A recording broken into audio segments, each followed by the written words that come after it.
Nagbabalik ang masaganang buhay.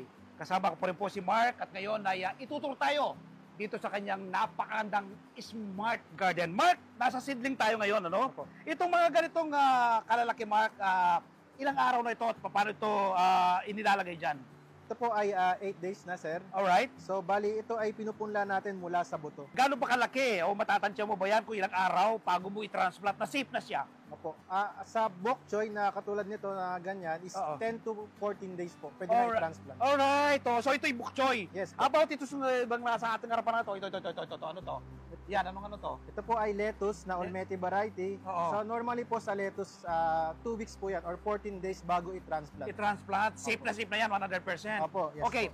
Bigyan na natin ng idea ang ating mga kababayan. Paano ba yung pagta-transplant ito? At anong medium ang gamit mo? Ito, transplant pa to. Yes po. Alright? Okay. Anong gamit natin dito, Mark?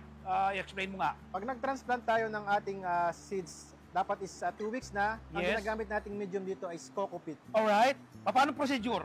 Sa coco peat po, ang ilalagay lang po natin sa cups, kailangan po disinfected to. Yes. Gamit ang pagpapakulo ng tubig o Mm. kaya ay hydrogen peroxide. Yes. Gaano kahalaga yung kailangan mong i-sterilize muna? Para kapag hindi mo na-sterilize, ano bang mangyayari?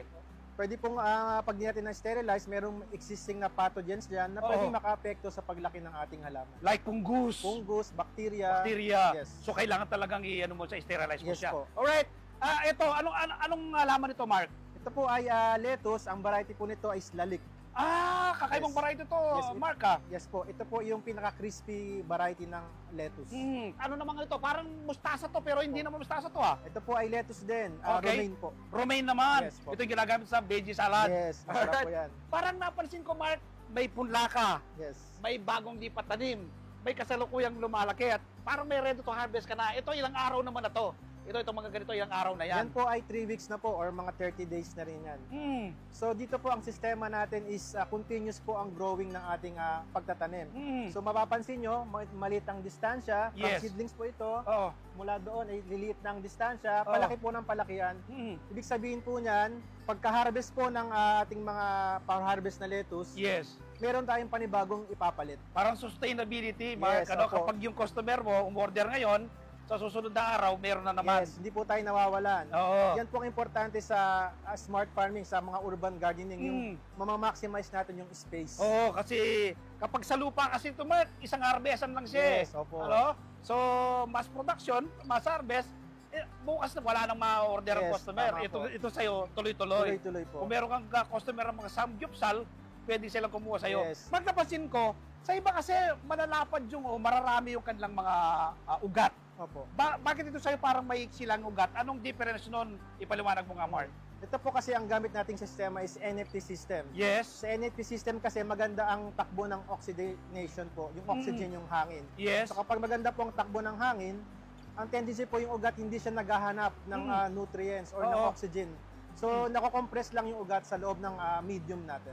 Enough na yung nakukuha niya, pero maganda siyang bumulas. Yes, maganda po siyang bumulas. Ito bang variety ito? Ano bang variety nga to? Ito po ay Esterosa. Esterosa. Lettuce. Kapag by transplant mo to, nakatransplant na, ilang araw kung kailan ka harvest? Ang harvest po, normally, pwede na yan 35 days. 35 pero ang days? maximum 45 days. Parang yung manok, Marka. Yes po. 45 days. Isang buwan lang. Yes, Pwede na. Merong isang buwan na, may harvest. kita na. Opo. Ano? Talaga naman, oh. So magtanim din tayo doon. Ikot nga tayo doon, Banda Mark. Ito mas malalaki na to, no? Dito mas malalaki na to. Part luntian itong yung garden, Opo. Ito, mga ilang araw na yan? Ito po is nasa 35 days na po yan. 35 days. Ready to harvest na. Mga Yan. tira na lang ito. Opo. Okay, lipat nga tayo dito, Mark. Oh, gaganda nito, Mark, Ano nga to, Mark? Hindi to petsa, eh. Ba? Ano nga ba ito? Ito ay bok choy. Bok choy! Yes. Oh, grabe. Meron isang kilalang restaurant. Ito yung pambato nila, Mark, Opo. Anong pagkakaiba nito sa tanim nating native na pechay sa putsoy? Opo, base po sa aking panlasa, Oo. medyo mayroon siyang pagka-spice o medyo may pagka-mint ang dating So Okay. mas malasa siya. Mas malasa siya. Kumpara sa- Tapos maano siya, no? Yung parang mas marami siyang kataas compared to sa ating native. Opo, tama no? po, yun po. So ito po. Ganito rin ba yung pagtatanim nito, Mark? Ano rin? Tulad din ng lettuce? Opo, gaya nga ng lettuce, Oo. parehas din po siya. Within 35 to 40 days pwede nang i-harvest. Mm. Lalo po, kaya ko po tanim yan ngayon, Oo. the best po siya during summer season. Talaga? Opo. May sinusunod ka rin na pang summer, pero din pang, Yes. ang ganda nitong setup mo, Mark. Talaga nakapalibot siya, na? Opo, ito po itipid sa space dahil naka-vertical siya. Oo, nakatayo siya, no? Sige, ikot nga tayo banda rito, Mark. Meron ka pang, ito, ano to, Mark? Yan po Ito ay to. celery. Celery! Aba, kapag nagluto ka ng pansit, Mark, Yes. dito nakukuha si nanay. Opo. Pampalasa. Pampalasa, ikat pa nga tayo. Alright, dito. Ito, malalaki na to, Mark, ha? Opo. Ito mukhang tira na lang ito sa mga una mong harvest, Mark, ha? Yes po. Yan ay Ayan. tira na lang sa harvest natin. Grabe, ang gaganda. Ito yung juicy na, yung malutong siya, no? Kapag Yes po. inano mo, sa salad. Sir Mark, tuturuan po tayo ngayon. May mga tanim na kangkong din si Sir Mark dito. Sir Mark, ang ganda nitong kangkong mo. Ito, anong method of farming ito? Parang nasa, lang sa styrobox. Yes po. Ito po ay isang method ng hydroponics which is Kratky system. Kratky naman. Yes po. Ito yung kung mag-start ka pa lang, ito yung nire-recommenda mo. Yes po. Ito po yung madali at hindi siya kailangan ng kuryente. At saka mas mura. Mas mura. Sir Mark, totoo lang, sa unang pagpasok ko sa inyong garden, ang pumukaw ng aking paningin, itong setup na to. Yes po. Anong tawag dito? Ito po ay aeroponics system. System. Okay. Yes po. Pag meron kang apartment, Sir Mark, pwede kang magtanim ito, Yes po. Sa Metro Manila ka nakatira. Opo. Ano pa ito? Dito lang dito yung tubig mo? Yes, dyan po ang Dumadaloy tubig. din ba yan? Opo, dyan po ang tubig sa baba. Hmm. Meron po yung pump, ibubuga po pataas. Okay. Doon at magsa-shower po or mag-sprinkle yan pababa. Okay. So pabalik-balik lang po ang tubig din yan. So tipid din po yan pagdating sa pagka-garden. Kasi tipid na sa space, Oo. mas tipid pa sa tubig. Kasi nagsisirculate lang din. ang tubig. Ayun, I understand meron ka ring aquaponics bukod Yes po. dito sa hydroponics. Yes po, meron din tayong aquaponics. Pag sinabi bang aquaponics, ano ba yan ang nagbibigay ng sustansya sa halaman? Yes po, ang isda po na nakalagay sa hydroponics, Yes. yung dumi po niyan is nagkakaroon ng conversion yan to nitrate, Aha. which is yung magiging pagkain ng ating halaman. So wala na tayong inahalong nutrient solution. Kumpleto ka dito, Sir Mark. Wala Yes ka po. nang hahanapin. Kompleto na po. Yes, sa mga gustong magpaturo sa iyo ng setup ng ganito, mag-setup ng greenhouse, paano makokontak si Sir Mark? Kontakin nyo lang po kami sa aming hydroponics page at group sa Facebook, which is yung Hydroponics Cavite. So pwede rin kayong pumunta rito sa aming farm sa General Trias, Cavite. Ang pangalan po ng aming store is J&M Crops and Agricultural Supplies and Tradings. Supply means kami po ang susupply ng lahat ng materials pagdating sa greenhouses, agricultural products, hydroponics, even the installation po ng greenhouse at ang mga modern farm technology po ay available po sa amin. Yung cell number po, Sir Mark, baka marami po tatawag sa inyo o Okay po, magte-text. ang cellphone number po namin is 0967-263-0019. Mark, thank you very much sa pagpapangunak ng panayam at pag-tour dito sa inyong napakagandang garden. Welcome, ma'am. Si Sir Mark Aris Cabiging, owner ng J&M Crops and Agricultural Trading. Dito po yan sa General Trias, Cavite. Huwag po kayong bibitiw. Magbabalik pa ang masaganang buhay. Kayo ay nakatutok sa Halaman Kaalaman para sa masaganang buhay.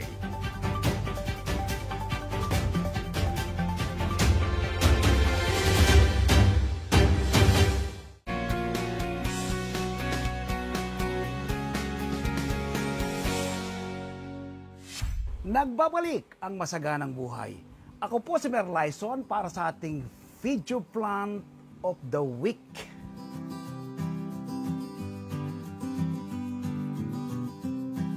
Ngayon po ay ibabahagi ko sa inyo ang simple at madaling pag-propagate ng ubas.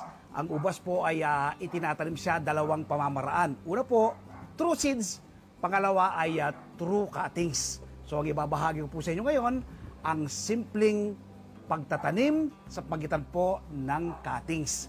Harvest din po tayo ng bunga ng aking mga tanim na ubas. Tayo po ay gagawa ng masarap at masustansyang green grapes salad ala magsasakang reporter. Samahan niyo po ako. Ito po yung isa sa aking mga tanim na ubas. Brazilian variety po ito. Napakasipag magbunga. Mag-propagate po tayo. Ibabahagi ko sa inyo. Gamit ang cutter, tayo po ay kukuha ng kanyang matandang sanga. So ito po yung sanga na ating puputulin. Gamit po itong cutter na to, ikakat po natin mula sa nodes. Yan. Kita nyo po. Ito. So yan, ano? Ating nakuwang sanga. So ito po yung matandang sanga, ang ating tanim na ubas. Ngayon po ay paugatin natin ito, propagate po natin, ano? Kuha po kayo ng mga isang dangkal, sa dalawa. So 2 hanggang 3, no? Pwede po kayong pwede pong i-propagate ito. So tatanggalin po natin yung mga daon. Yan. Ano po natin, ano? Lilinisin po natin. Tatanggalin lahat yung mga daon niya. Yan. Okay. Alright. So ito po, no? Yun ay gugupit tayo ng isang dangkal. Dapat po, tsempuhin nyo po ninyo yung may nodes dito, no? Diyan po kasi magkakaroon ng ugat yan. So diyan sa may nodes. Tapos dito naman po, ayan, no? Yan. Yun. Isa. So, 2. Ha? Okay, isa pa rito. Dito na. Ito. Okay. Ha? So, 2. Ang ating ipopropagate. So, ito po. Ang ating 2 cuttings. Ipupunla po muna natin sa isang plastic cup. So, ito ang ating plastic cup. Ito naman po yung lupa natin gagamitin. No? Buwagag na lupa. Tapos, dito po natin siya ipupunla. No? Ito po sa maliit na lalagyan na ito. Una po yung ating cup ay lagyan nyo lang po ng butas, ano? Dito sa ilalim na bahagi. Tusok na lang po ng bagya ito. Yan. So, ayan ay butas. Naglagay tayo ng 2 butas. Yan. Ito isa pa. Yan. Okay. So, ito ang ating 2 cup. Ngayon, lagyan natin ng lupa yung ating 2 cup. Yan. Tapos ito pong ating cuttings. Ilagay natin. Yan. Yung isa, gano'n. Tapos isiksik nyo lang po ng bahagya, no? Yan, punuin siya. Pagkapuno, bahagya po siyang isiksik. Sa gitna po siya, no? Nakalagay. Ayan. So, nakasiksik siya. Isa. Isa pa. Yan natin dito. Isa naman. Okay. Pag napuno nyo po ng ganyan, ay isiksik nyo po yung lupa. Sure, nasa bandang gitna po itong cuttings. Ayun. Ayan. Alright. So ito po yung ating 2 bagong pinopropagate na cuttings ng ating ubas. Pagkalagay po sa cup, ay bahagya po silang tutubigan. Yan. Po, tutubigan natin. Tapos lagyan nyo rin pong tubig itong maliit na ginamit natin pagpupunlaan. Yan. Para po mag-absorb, ano? Yung tubig sa ating mga ugat or rather cuttings na ubas. Para madali po siyang mag-sprout. So ngayon ay ilalagay ko muna ito sa isang malilim na lugar, ano? Hanggang magkaroon po ng ano rito, daon, ano? Magkakaroon po ng panibagong usbong yan. So lalagay natin sa isang lilim na lugar. Within ano lang po yan, ano? 1.5 months ay magkakaroon po ng panibagong usbong yan na daon. Yan. After 1.5 months, so ito na po ang ating pinropagate na ubas mula po sa cuttings. Kita niyo po may ugat, malabas po yung ugat niya sa ilalim, ano? Yan po yung isa. Ito naman po yung isa, no? Yan po, meron din po siyang ugat, oh. So by this time po, ready to transplant na po yan. Ano? Kung meron din po kayong mga enough space, mas maganda po itong itanim ng direkta sa lupa. Pero kung wala naman po, pwede pong itanim ito sa malaking paso o kaya naman po ay sa malaking timba. So ganito lang po kasimple at kadali ang pag-propagate mula sa cuttings ng ubas. Direkta sa lupa ko po tinanim, ano, yung aking pinropagate.